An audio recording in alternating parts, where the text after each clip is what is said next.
दुष्कर्ता सुविरम्यता श्रुतिमतः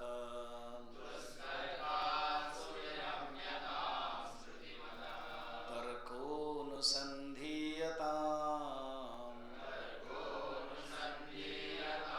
ब्रह्मास्मीति विभाव्यतामहरः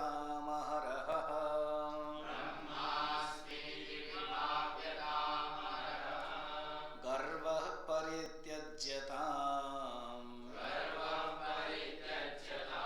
देहे ममतिरुज्यताम् बुधजनैः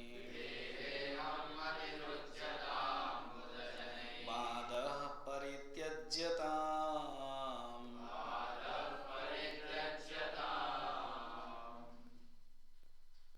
साधक के अंदर अपनी साधना की वृत्ति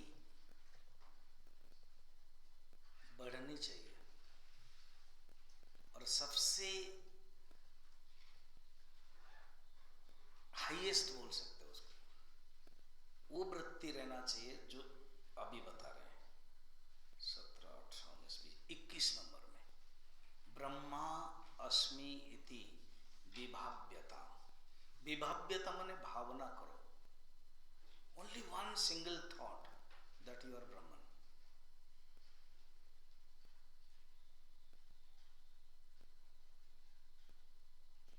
थॉट को संस्कृत में कहते हैं वृत्ति।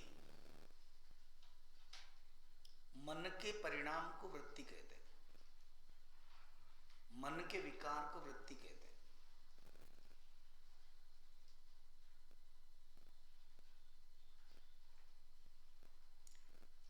परमात्मा का 3 नाम है, सत चित आनंद। सत है जो अनकंडीशन है, अनुपहित है, उपहित नहीं है, अनलिमिटेड है, लिमिटेड नहीं है, अपरिच्छिन्न है, परिच्छिन्न नहीं है। ये वेदांत के अपना सब शब्द है, इसलिए लौकिक शब्द अलग होता है और वैदिक शब्द अलग होता है। लोके वेदे च प्रथितः पुरुषोत्तमः। भगवान कृष्ण खुद कहते हैं, उसी को पुरुषोत्तम कहते हैं। वो लौकिक में भी है और वैदिक में भी है। लोके वेदे च प्रथितः नाम प्रसिद्ध है।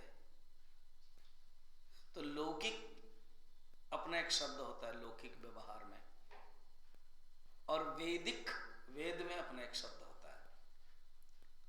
तो वेदांत में ये शब्द वृत्ति, परिणाम, विवर्त, विवेक चूड़ामणि में सब आता रहता है। तो वृत्ति में क्या बोलता रहा था? सत। सत अपरिच्छिन्न है। सत जब परिच्छिन्न हो जाता है उसको बोलते वस्तु। ध्यान रखना, सत है जिसको आकार में बांध नहीं सकते हैं, और वही सत्य को जब हम आकार में बांध लेते हैं उसको कहते हैं वस्तु। वस्तु की परिभाषा क्या है ना? Existence is being conditioned with a limitation circumference, it becomes an object. सत्ता, सत जब एक छोटा सा आकार ले लेता है, नाम रूप ले लेता है, रूप लेता है पहले, उसके बाद उसके साथ नाम हो जाता है। तो सत प्लस रूप इज इक्वल टू वस्तु, मैथमेटिकल भाषा में।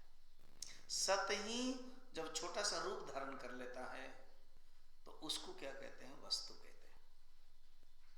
समझ में? ऑब्जेक्ट। चित्त ही जब छोटा बन जाता है उसको ही कहते हैं वृत्ति।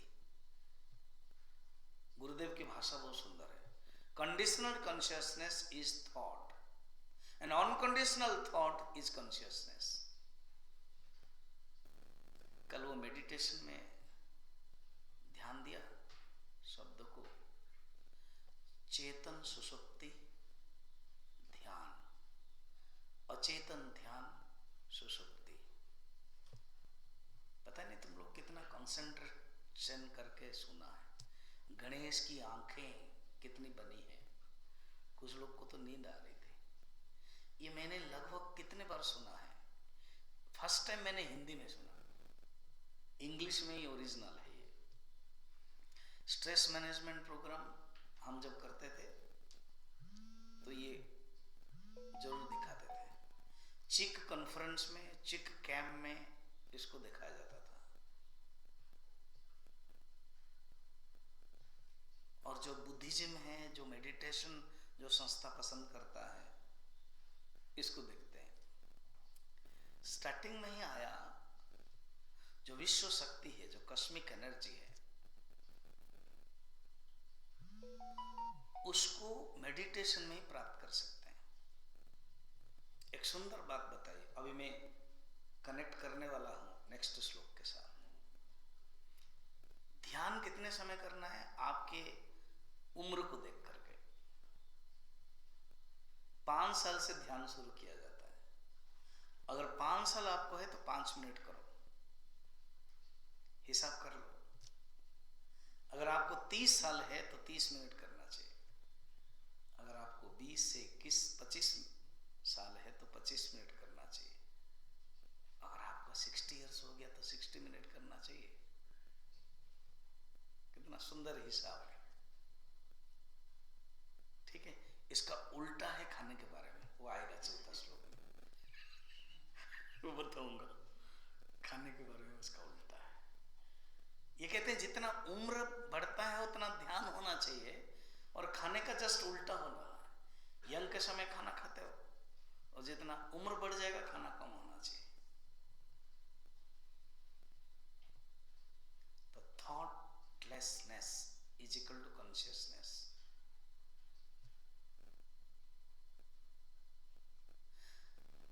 विभाव्यता माने विचार करो, भावना रखो। क्या? अहम ब्रह्मास्मि, मैं ब्रह्म हूं।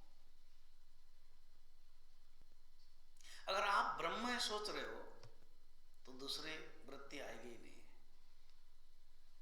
काव्य में 2 वृत्ति है, स्थायी वृत्ति और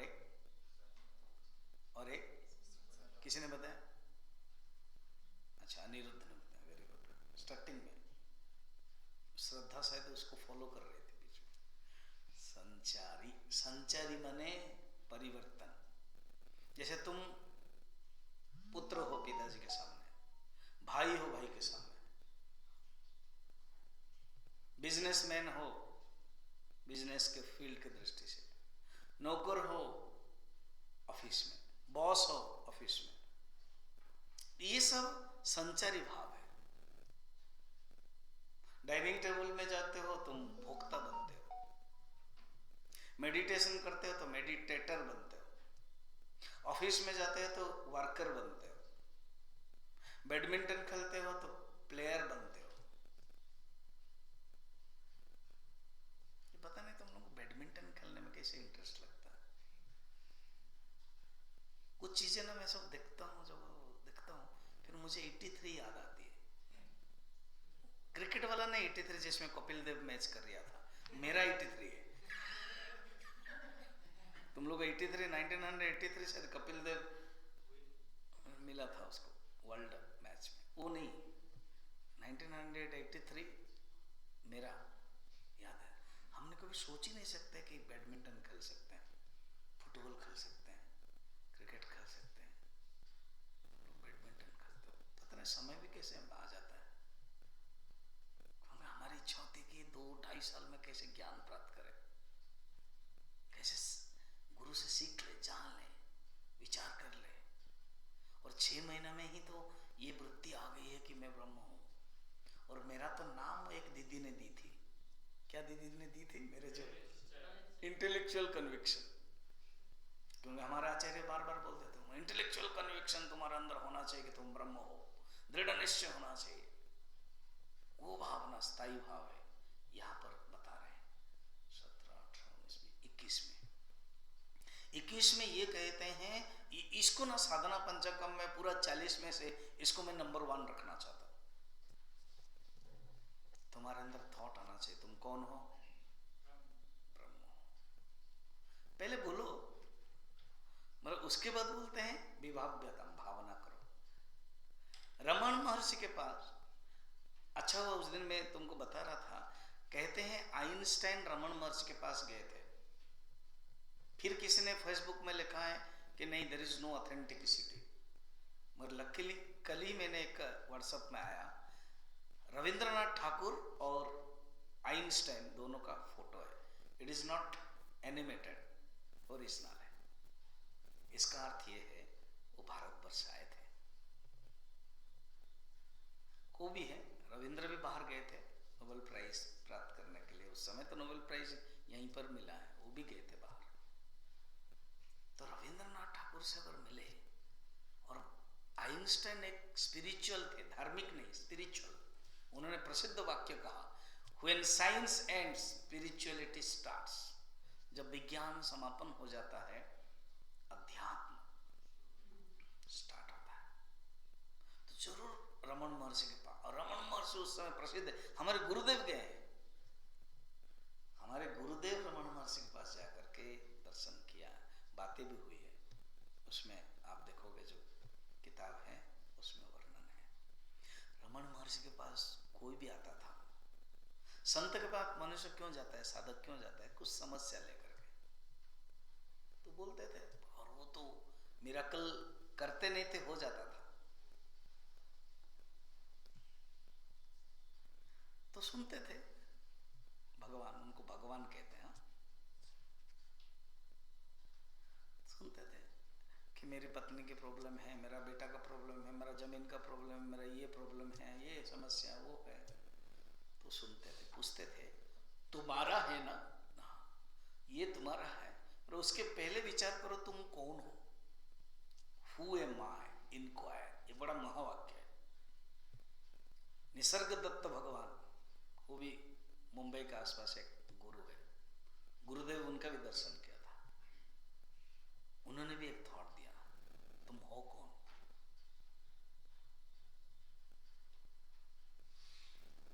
जब हम पूछेंगे कि हम कौन हैं, जब हम जानेंगे कि मैं जीवात्मा हूं, पति हूं, तब तो प्रॉब्लम है ही पत्नी के साथ। पिता हूं, प्रॉब्लम तो रहेगा ही पुत्र के साथ।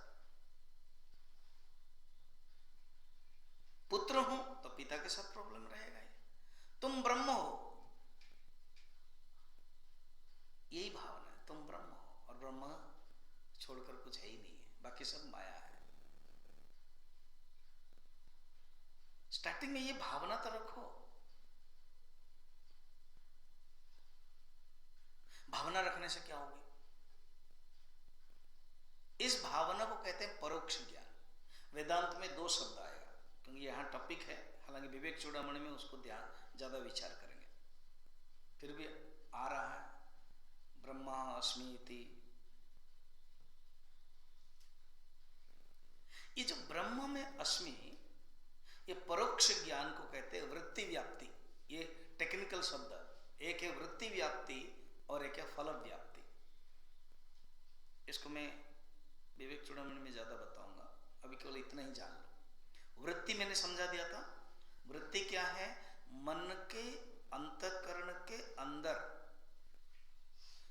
जो परिणाम होता है, अंतःकरण में एक आकार ले लेता है, उसको कहते हैं वृत्ति।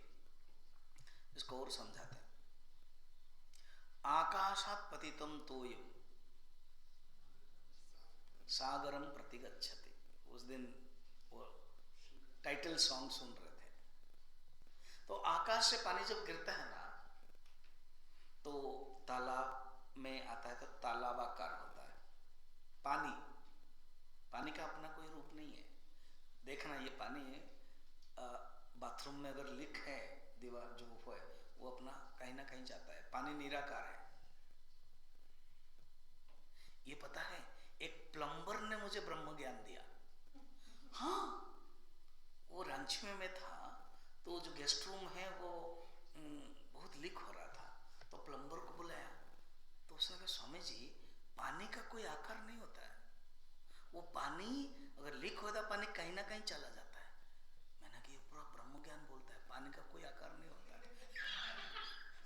एग्जैक्ट उसने पानी का निर्गुण निराकार नहीं बताया, केवल इतना ही वर्ड बता दिया, पानी का कोई आकार नहीं होता है स्वामी जी। मैंने कहा, देखो कैसे ईंट को गीला कर दिया, वो गीला कर दिया, यहाँ उसने एक सेंटेंस कहा, पानी का आकार नहीं होता है, वो कहीं ना कहीं चला जाता है। ब्रह्म ज्ञान। तो पानी जब कियारी में, तालाब में जाता तालाबाकार होता है, पौंड में जाता पौंडाकार, नदी में जाता था नदी आकार, एक बकेट में होता था बकेट आकार। इसी प्रकार मन में, अंतःकरण में वस्तु को लेकर के वृत्ति आती है। अभी समझ में आया? एप्पल का अगर नाम सुनते, एप्पल आकार वृत्ति पैदा होती है। आम आता है तो आम आकार वृत्ति पैदा होती है। वस्तु है, वस्तु आकार वृत्ति पैदा होती है। तो अंतःकरण में वृत्ति जो पैदा होती है वो चेतन ही कंडीशन हो जाती है। जैसे वस्तु कंडीशन हो, सत कंडीशन हो गया, वस्तु बना, चेतन ही कंडीशन हो जाता है, वृत्ति बनती है। कहते हैं किसी भी चीज को जानने के लिए, सुनो सूत्र, किसी भी चीज को जानने के लिए मन में पहले वृत्ति होना चाहिए, उसको कहते हैं वृत्ति व्याप्ति। ठीक है, वृत्ति व्याप्ति। वृत्ति व्याप्ति अर्थात जैसे ये घड़ी है, ये घड़ी की जो वस्तु है उसका रूप है, वो मन के अंदर आया। जब मन के अंदर आ गया, वृत्ति व्याप्ति हो गई, और चिदाभास ने, जीवात्मा ने इसको जान लिया। फिर उसके बाद मन क्या करता है, रिफ्लेक्शन करा देता है, जान लेता है, वो बोलते फल व्याप्ति हो गया। तभी हम अनुभव कर सकते हैं यस ये घड़ी है। सिर्फ वृत्ति व्याप्ति आएगी नहीं होगा। एग्जाम्पल, कमरे में वस्तु है, प्रकाश भी है, आंखें बंद है, दिखाई देगी? वस्तु भी है, प्रकाश भी है, मगर आंख बंद है। इसका अर्थ है कोई भी ज्ञान प्राप्त करने के लिए तीन घटक होना चाहिए, वस्तु भी होना चाहिए, प्रकाश भी होना चाहिए, और आंख इंद्रिय भी होना चाहिए। इसी को अध्यात्म, अधिभूत, अधिदैव बोलते हैं टेक्निकल शब्द में। वस्तु है, आंख खुली है, प्रकाश नहीं है, ज्ञान हो जाएगा? समझो, वस्तु है, अंधेरा, नहीं जान सकते, किसी ने चुपचाप आके रख दिया, वस्तु रख दिया, प्रकाश नहीं है, मगर आंखें खुली हुई है, तो भी ज्ञान नहीं होगा। अच्छा, आंख खुली है, प्रकाश है, वस्तु नहीं है, कौन सा ज्ञान होगा? क्योंकि वस्तु का ही तो ज्ञान प्राप्त करना है, तो वस्तु नहीं है। तो ज्ञान प्राप्त करने के लिए तीनों ही चाहिए, इसको बोलते हैं त्रिपुटी, अधिभूत, अधिदेव, अधियज्ञ। तो कहते हैं किसी भी ज्ञान प्राप्त करने के लिए दो स्तर होता है, एक है वृत्ति व्याप्ति और एक है फल व्याप्ति। बाहर के ज्ञान में दोनों चाहिए, मगर परमात्मा के ज्ञान में सिर्फ एक ही चाहिए, वो है वृत्ति व्याप्ति। फल व्याप्ति का जरूरत नहीं है। किसी ने मुझे पूछा, स्वामी जी मैं ब्रह्म हूं, ये अनुभव क्यों नहीं होता है? इसका अर्थ है फल व्याप्ति अपने आप होगी। अभी वृत्ति व्याप्ति तक लो, तुम्हारा काम वृत्ति व्याप्ति है। वृत्ति व्याप्ति माने क्या? मैं ब्रह्म हूं, मैं ब्रह्म हूं, विभाव्यता। फल व्याप्ति कब होगी? जब वासना खत्म हो जाएगी, ऑटोमेटिक फल व्याप्ति हो जाएगा।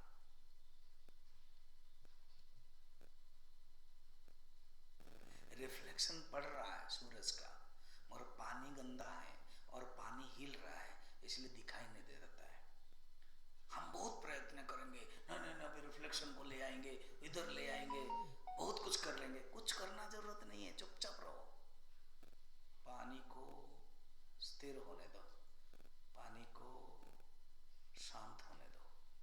जब हो गया, अपने आप रिफ्लेक्शन जो पड़ रहा था, दिखाई नहीं दे रहा था, दिखाई देने लगेगा। इसको बोलते फल व्याप्ति।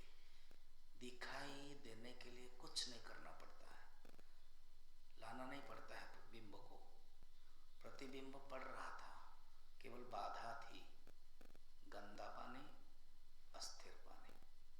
गंदा और अस्थिर दूरता कर्मयोग और भक्ति योग से होता है।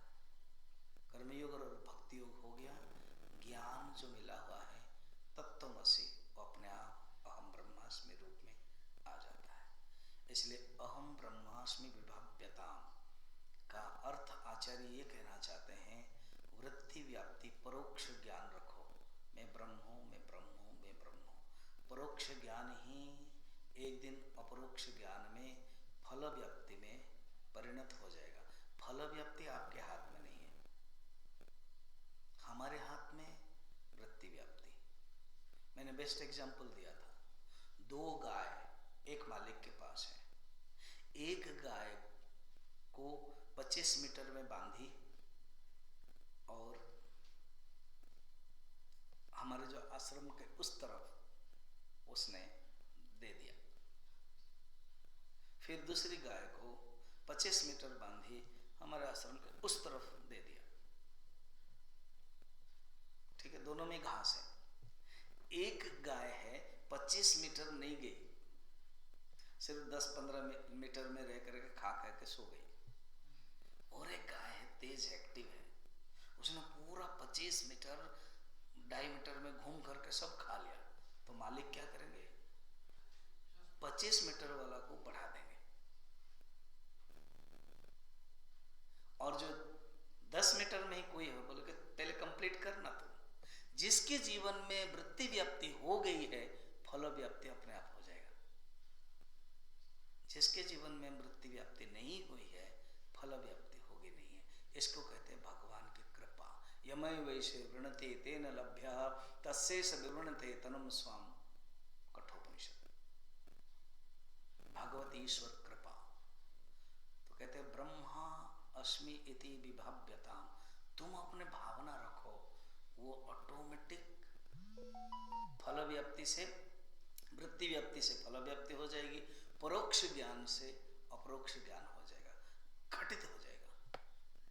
हमारा काम सिर्फ वृत्ति व्याप्ति परोक्ष ज्ञान हमेशा रहना चाहिए, स्थिर बुद्धि होना चाहिए, एक ही बुद्धि होनी चाहिए, वो है मैं ब्रह्म हूं।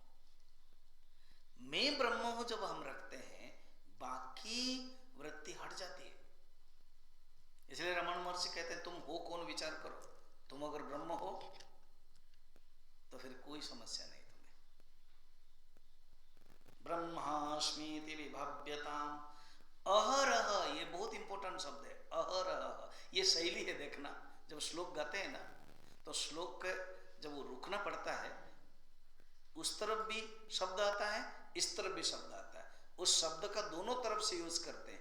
इसको न्याय, कौन सा न्याय कहते हैं? जोर से अच्छे से बोलो, कॉन्फिडेंस से बोलो। देहेली, देहेली न्याय, देहेली दीपन न्याय, इसको क्या बोलते हैं? देहेली दीपन न्याय। देहेली वो जो द्वार दीप रखा जाता है इससे, तो ये अहरह शब्द वही है। अहरह इस तरफ आएगा, ब्रह्मास्मीति विभाव्यताम अहरह, हमेशा हमेशा रखो। नहीं हो स्वामी जी, होता नहीं है। डाइनिंग हॉल में तो बिल्कुल कभी कभी होता ही नहीं है। जब देखते हैं कोई चीजें पसंद नहीं है तो फिर बड़ा मुश्किल होता है, उस समय फिर मैं ब्रह्म हूं अनुभव होता ही नहीं है। तो कहते उसी समय भी करना है अहरह। पड़ोस के साथ जब मैं बाथरूम गया तो उसमें क्या है ना, किसने फ्लश नहीं किया स्वामी जी, गंदा रखा है, तो मैं चिल्लाया, कौन ऐसे किया? उस समय कहा कि तुम ब्रह्म है, डंडा मार के चल रहा है, मुझे ब्रह्म बोल रहा है खुद गड़बड़ करके। उस समय स्वामी जी होता नहीं है।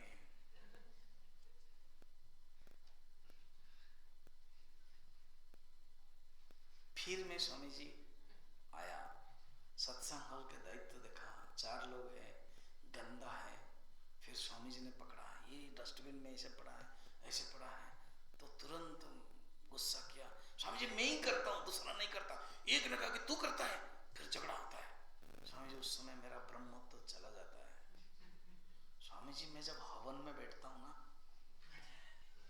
तब मुझे लगता है मेरा हवन है, इसलिए मैं जवाब भी देता हूँ, मेरे हवन में कोई नहीं आना। बोलिए मेरा तेरा कहां से आ गया? हवन तो आश्रम का है, तुम शिविर की इंस्ट्रूमेंट हो, मेरे हवन में तुम नहीं आना है। अरे ये मेरा कहां आया? एटलीस्ट तुम्हारे जो घर है उसमें तुम बोल सकते मेरा घर में मत आया। स्वामी जी उस समय मैं ब्रह्म हो नहीं पाया, क्योंकि मुझे लगा कि तो ये कहते हैं देखो बेटा, अहरह हमेशा हवन में, डाइनिंग हॉल में, फिर टॉयलेट में, सब में अनुभव करना है मैं ब्रह्म हूं। नहीं तो केवल क्या कहना चाहिए था उनको, ब्रह्मास्मीति विभाव्यताम कदाचित, माने कभी कभी नहीं, शनै शनै धीरे धीरे यदा वा कदा वा, ऐसा शब्द है नहीं, क्या शब्द है? अहरह, अर्थात हमेशा ही। अच्छा, ये करते समय व्याघात कौन है, विघ्न कौन है?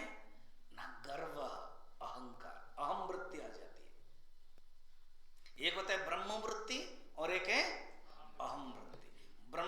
ब्रह्म माने अहम वृत्ति छोटी है, 4 प्रकार हम बताया था ना।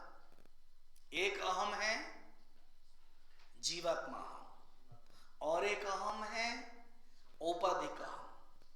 जीवात्मा अहम माने जो जीवात्मा है,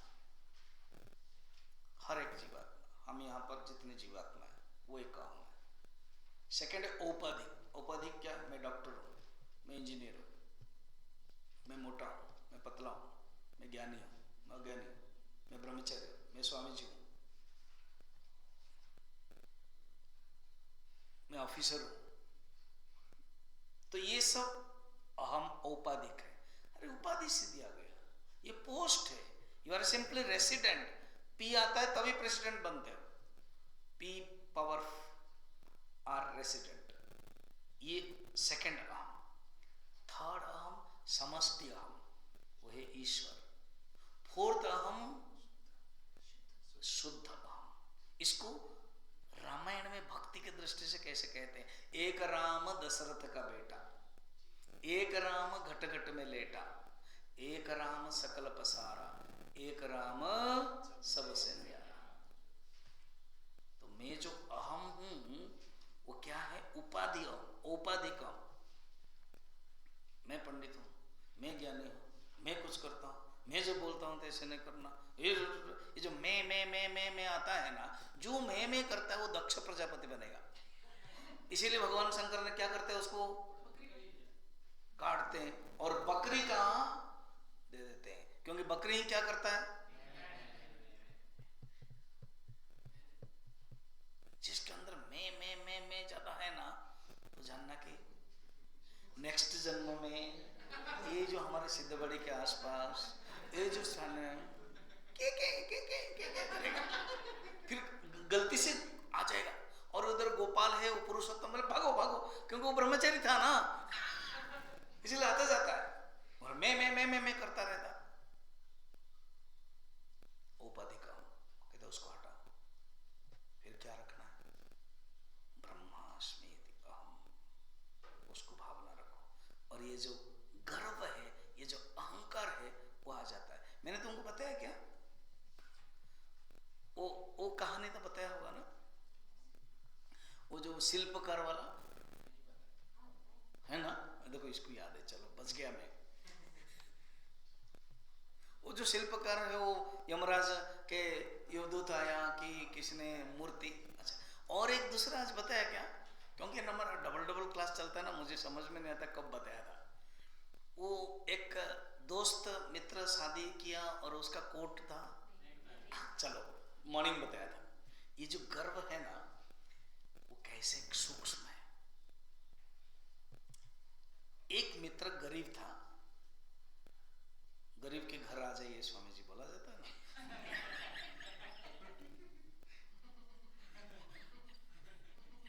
और एक मित्र धनी था, मगर बड़े मित्र था, धनी मित्र पसंद करता था।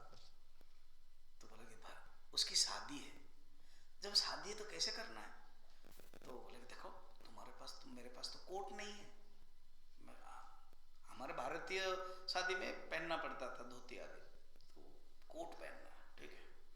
तो उसने कहा कोट दे दिया, शादी में कोट पहना, बहुत बढ़िया लगा, तो दे तो दिया धनी, मोरे उसको दिखाना भी है ना, एक्सपोज करना है। देखो आज मैं एक टॉक दिया हूँ, चिक हमारे जो पटियाला चिक के टॉक दिया हूँ, मैं हर संडे में 12 से 12:30 उनके लिए टॉक देता हूँ। पहले अलग अलग टॉपिक दे रहा था, 1-2 साल से चल रहा है। आज दिया हूँ कैरेक्टर्स ऑफ रामायण, उसमें भरत का चरित्र लगभग 4-5 क्लासेस हो गया, आज मैंने दिया। तो वहाँ गूगल मीट में क्या हुआ ना, मैं यूट्यूब में पोस्ट करना चाहता था, हुआ नहीं, वैसे टॉक दे दिया। फिर मेरे मन में आया वही टॉक मैं दूँ यहाँ, तो मैंने अभी जस्ट शाम को इसी लैपटॉप में दे के यूट्यूब में दिया, कभी तुम देख लेना जब तुम्हें मोबाइल मिलेगा, फिर 1 मंथ के बाद। उसमें कैरेक्टर्स ऑफ भारत एक पॉइंट में बताना चाहता हूँ, डिटेल करके। भारत के एक ऐसा चरित्र है, वो कभी कुछ दिखाना नहीं चाहते थे, प्रदर्शन उनके अंदर है नहीं। इसको बोलूं ना 1 घंटा चलेगा, मैं तो शॉर्टकट में बताया उसमें। मगर इस फ्रेंड का क्या है ना, दे तो दिया कोट, मगर दिखाना चाहता था ये मेरा कोट है। तो इसलिए जब भी कोई वृत्ति आपके अंदर जम करके रहती है ना, वो मौका मिले वही निकलती है। तो सब लोग कहते हैं बहुत सुंदर तुम्हारी शादी हुई, कांग्रेचुलेशन टू यू, ये अरे कोट तुम्हारा बढ़िया है, ये कहे ये कोट मेरा है। तो सब लोग चुप हो गए, स्टन हो गए। जिसने पहना था, जो गरीब मित्र है, उसको तो खराब लगा। उसने बाद में कहा अरे भाई तुमने कोट दिया, हेल्प किया, अरे ऐसे मत बोला करो यार, कोट मेरा है। अच्छा मैं नहीं बोलूंगा। और रिसेप्शन है 2-3 दिन के बाद, शादी के बाद रिसेप्शन होता है ना, रिसेप्शन होता है, तो इसने मन में है कि अभी कोट मेरा है नहीं बोलूंगा, कोट मेरा है मैं नहीं बोलूंगा। अब फिर उसके बाद किसी ने कहा अरे सुंदर तुम्हारी शादी हो गई है, बहुत बढ़िया है, हाँ तो मगर ये कोट बहुत सुंदर है।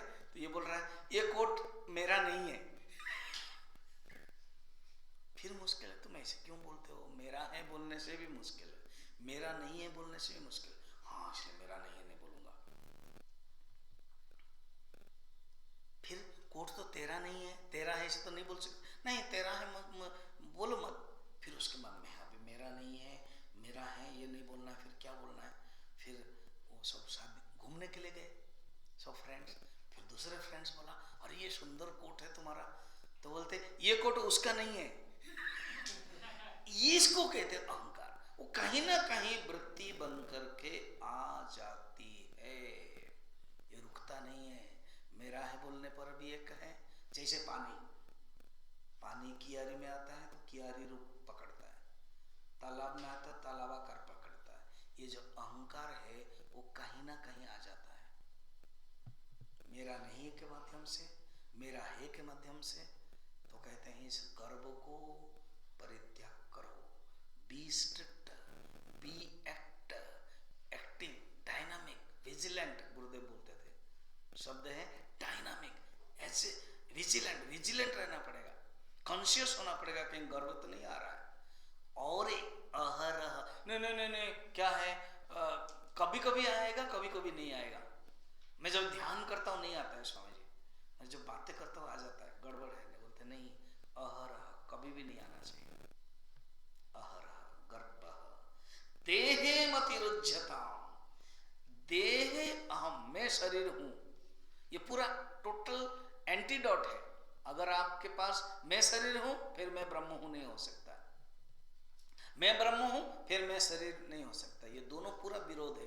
तमः प्रकाशवत्, आचार्य शंकर ब्रह्म सूत्र में भाष्य में लिखते हैं तमः प्रकाशवत् विरोध स्वरूपतः, ब्रह्म सूत्र के भाष्य में अस्मत् युष्मत् प्रत्ययोः तमः प्रकाश नाशवत विरोध स्वरूप। अगर आपके अंदर ब्रह्म की भावना है तो देह की भावना नहीं रहेगी, अगर देह की भावना है ब्रह्म की भावना नहीं रहेगी। तो कहते देहे हम अति रुज्यताम, त्याग करो, बुध जने बाध परित्यज्यता। कहते ज्ञानी लोगों के साथ विवाद मत करना, बी सिंपल, बी हम्बल। जो भी बोल रहे हैं स्वामी जी ऐसे कैसे हो जाएगा, वो अगर बोलेंगे दिन को रात है तो क्या मानेंगे? यही स्टार्ट हो गया यहीं से, वो बोलेंगे ही नहीं है, क्योंकि वो विश्व कल्याण के लिए उनका जीवन है। वो कभी किसी को ठगना नहीं चाहेंगे, वो कभी किसी को धर्मध्वजितम होना नहीं चाहेंगे।